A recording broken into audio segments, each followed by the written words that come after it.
Saya punya teman baru kenal sekitar 5 tahun, namanya Haji Fitno. Dulu sudah pernah ke LA, sudah pernah jumpa dengan Pak Farhad, sudah pernah jumpa dengan Pak Anto. Pak Fitno ini anak orang miskin, sekolahnya saja sampai SMA disekolahkan oleh kakaknya lagi, dan sempat menginjakkan kaki kuliah di perguruan tinggi 1 tahun di Politeknik. Karena kesulitan ekonomi, Haji Fitno ini orang Palembang, orang Bangka Belitung. Dia hijrah ke Jakarta di awal tahun 90-an. Lalu dia bekerja sebagai sales, naik angkot turun angkot, naik bus turun bus, dia sales. Apa saja dijual sama dia, yang penting bisa survive hidup di Jakarta. Kemauan berusaha luar biasa. Singkat cerita, di awal tahun 2000 ada seseorang mengajak dia kerja di Turki. Dia ajak dia ke Turki bekerja. Kebetulan kerjanya dia di training untuk masang, bikin tower untuk penguat sinyal yang handphone itu, untuk penguat sinyal di indoor, bukan outdoor. Kerja di sana dia di training, tapi orang ini mentalnya bukan mental karyawan. Dia punya mental baja, dia punya mental bisnis.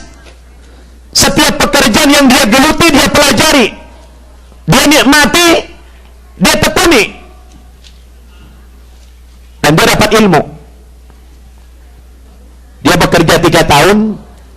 Singkat cerita, selama dia berada di Turki itu, dia selalu kirim uang sama orang tuanya dan keponakan-keponangannya yang susah. Kebetulan gajinya sekitar puluhan juta begitu per bulan, dia kirim. Lalu sedikit dia sisakan tabungan buat masa depannya. Tahun 2003 dia pulang dari Turki ke Jakarta. Mula-mula ke Palembang tempat orang tuanya. Dia pulang ke sana. Dia cuti cuma 2 bulan. Ketika masa cutinya mau berakhir, dia lihat di Jakarta, di Indonesia, yang namanya handphone itu sudah booming. Sudah banyak orang punya handphone tahun 2003 itu. Si Fitno ini bingung dia. Saya akan kembali ke Turki kah dengan tetap menjadi karyawan? Ataukah saya akan mencoba di Jakarta membuka usaha sesuai dengan skill saya? Peluang terbuka. Dia salat istikharah, dia minta petunjuk kepada Allah, kembali ke Turki atau tetap bertahan di Jakarta. Bismillah, dikasih Allah petunjuk, dia putuskan tidak kembali ke Turki. Lalu di Jakarta dia bikin PT kecil-kecilan. PT ini bergerak di bidang telekomunikasi, hanya dengan modal puluhan juta saja.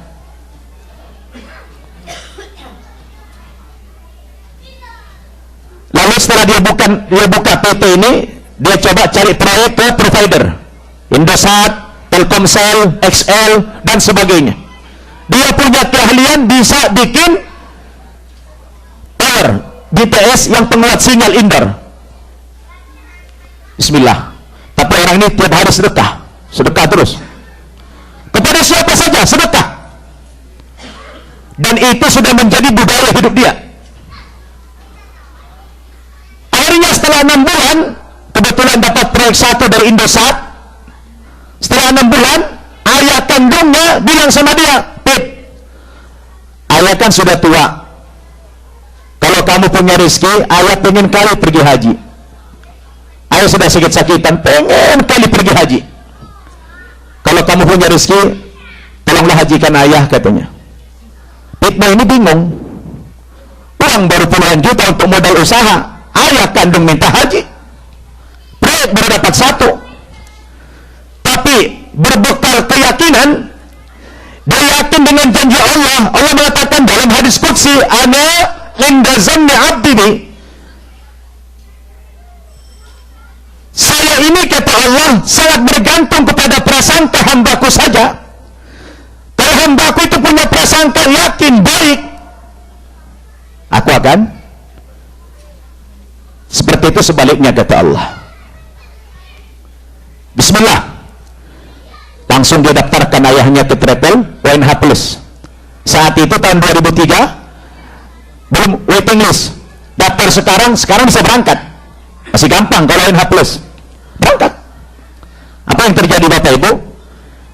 Begitu berangkat, ayahnya itu rezeki dia, Bapak, rezeki seperti ini seperti air terjun, nggak terbendung lagi. Yang tadinya dia mencari proyek kepada provider, itu balik, provider yang cari dia. Kenapa? Karena dia kerjanya sangat rapi, dia punya skill yang luar biasa. Ex dari Turki, pelanggan customernya provider seperti Indosat yang selama ini kurang bagus, dilirik ke dia karena doa ayahnya di Ka'bah sana. Akhirnya apa? Rezeki melimpah, sedekah terus. Tahun 2013, berapa tahun tuh? 10 tahun. Hanya dalam tempo 10 tahun, dari 2003 sampai 2013, Haji Fitno itu sudah punya uang berapa? 1,3 triliun. Allahu Akbar.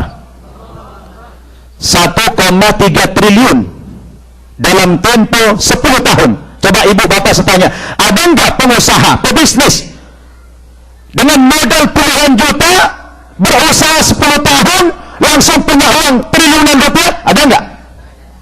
Akan jumpa kita di dunia ini. Dan sekarang dia lagi terkenal, sering diwawancara TV, ditanya, Haji Fitno, konsep Anda apa dalam bisnis? Kenapa Anda dalam waktu 10 tahun dengan modal puluhan juta Anda bisa mengantongi sampai triliunan rupiah? Apa jawab dia? Modal saya hanya sedekah, konsep saya sedekah. Dan saya 2014 kemarin, makanya nggak datang saya ke Amerika. 2014 kemarin saya dikasih uang sama dia, uang cash 1,6 miliar. Allahu Akbar. Dikasih ke saya. Untuk apa? Kebetulan saya lagi bangun pesantren Mu'allaf yang Putri, dikasih sama dia. Dan setiap tahun dia berangkatkan orang umroh sekitar 60 orang. Setiap tahun. Dia sungguh merasakan kebenaran janji Allah itu. Innallaha la yukhliful mi'ad. Modal puluhan juta, berusaha cuma 10 tahun, dia dapatkan berapa? Triliunan. Konsepnya apa? Sedekah. Kepada siapa saja dia sedekah. Bahkan tidak pandang agama kadang-kadang. Non-muslim juga dia bantu. Ini semua adalah bergantung keyakinan kita. Betul Bapak Ibu? Yakin tak kita? Tetapi jangan pula tujuan kita bersedekah untuk mencari dunia, itu salah. Itu semua harus karena Allah. Harus ikhlas. Kalau Bapak Ibu sulit ikhlas dengan sedekah kecil, lebih baik sedekah banyak ikhlas. Kan ada orang begitu, Bu. Kalau kecil dia nggak ikhlas, tapi kalau banyak dia ikhlas. Mending banyak. Bapak Ibu jangan sampai kalah kita dengan orang Nasrani. Orang Nasrani itu kalau ada lelang seperti tadi, mereka mau bangun gereja itu 3 bulan selesai. Kenapa? Allah katakan dalam Al-Quran, alladzina kafaru yunfiquna amwalahum liyasuddu an sabilillah. Orang-orang kafir itu, kata Allah, bukan main beraninya. Mereka berani berinfak, mereka berani sabilillah, mereka berani berkorban untuk agamanya. Apakah di jalan Allah mereka berjuang? Liyasuddu an sabilillah. Justru pengorbanan mereka itu adalah menghalangi manusia untuk beribadah kepada Allah. Sarana yang mereka bangun itu sarana kesyirikan, Bapak Ibu. Tapi mereka berani. Kami kemarin keliling-keliling, alhamdulillah Pak, sama Ustadz Ahmad Muhajir. Banyak kami terharu di Amerika dan Kanada. Satu hari kami dakwah beberapa hari yang lalu di Milwaukee, dekat Chicago sana. Begitu kami turun dari pesawat, dibawa city tour oleh panitia. Yang mula-mula kami dibawa kemana? Ke sebuah gereja yang baru dibeli sama orang Islam. Pas kami sampai di situ, baru mau menurunkan salibnya. Jadi salibnya mau diturunkan, kami berada di situ. Allahu Akbar. Dan alhamdulillah, sebahagian besar masjid-masjid yang dibangun oleh komunitas Muslim Indonesia di Amerika ini, itu bekas gereja.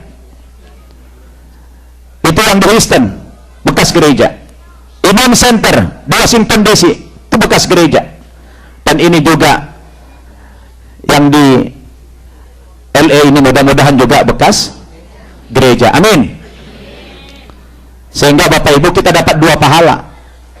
Pahala yang pertama apa? Kita membangun masjid. Pahala yang kedua apa?